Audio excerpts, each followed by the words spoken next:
on one unique album. And it seems to me 42 incredible hits charting 5 decades of music. 50 years of the greatest hit singles. The album, out now.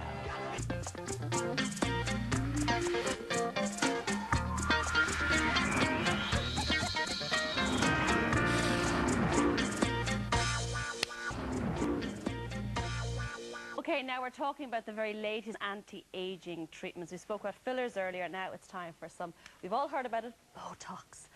What is in Botox that has this incredible effect on people's faces, Doctor?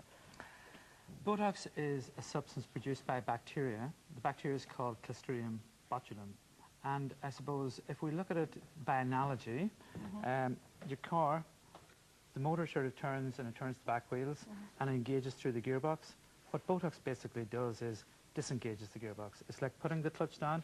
The engine can turn all it wants, but the back wheels can't turn. Okay. That's a very good That is a very good description. Now, Sarah, does she have to lie down for this? Can you She does indeed. Okay, off we go, Sarah. You've been a very patient lady today. And normally the sort of areas that we would do are the frown lines, Okay.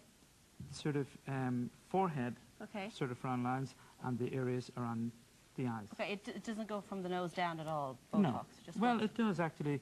I'm an advanced trainer, so I actually use it all the way down. Oh. You know, sort of you can take away the sort of pre-sternal sort of things. It's fantastic in necks for taking away lines, and also for lines in upper lip, smoker's lines. But you have to be careful. It's just...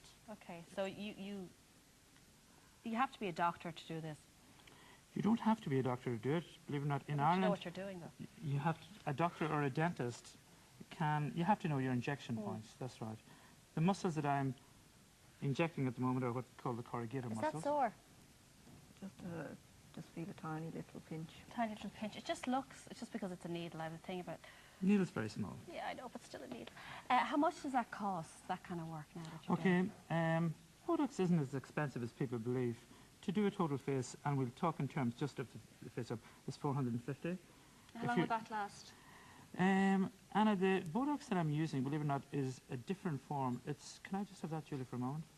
It's, there's 2 different ones. There's Botox and the second one, Dysport. And both of them are very good. Dysport tends to last a little longer. We believe it can last up to 6 months. Wow. And if you use it for underarm sweating, I'm getting some patients that are getting up to a year. For underarm sweating? Yes. I've heard about that, read in the magazines that the people are going to the premiers who don't want to have sweat marks on the dresses, a little bit of Botox. I think that's ridiculous. One of our 2 famous politicians also. Oh, who? Famous Irish politicians? English. It's a bit sweaty. Oh, Who? You can tell us. Tony Blair's had it done, absolutely. Really? Tony Blair's had it done? So I believe, I know, oh, well, Allegedly. Yes. Oh, Tony, I'm surprised. Now, just another question. If you've had that, how often now would you have to have that done? Because you were saying that with the underarms, you can get a year out, but how often would Sarah have to get that done? This will probably last 6 months. Oh, that's not too bad. First time you do it, it lasts a little shorter because you get nerve regeneration in the area, and it may last 4 months. The more often you get it done, it lasts a little longer. I'd have a worry that, you know, for the 6 months you'd be fine and then it would just fall. Believe it or not, Anna, it can work like that to an extent with fillers, but with Botox, if you get Botox every year between 35 and 45, you'll remain wrinkle sort of... Free. Well, remain wrinkle-free, but also wrinkled as if you were 35. Okay, we're going to have to come back later on and see Sarah and see the finished product, see how it works out. Very patient.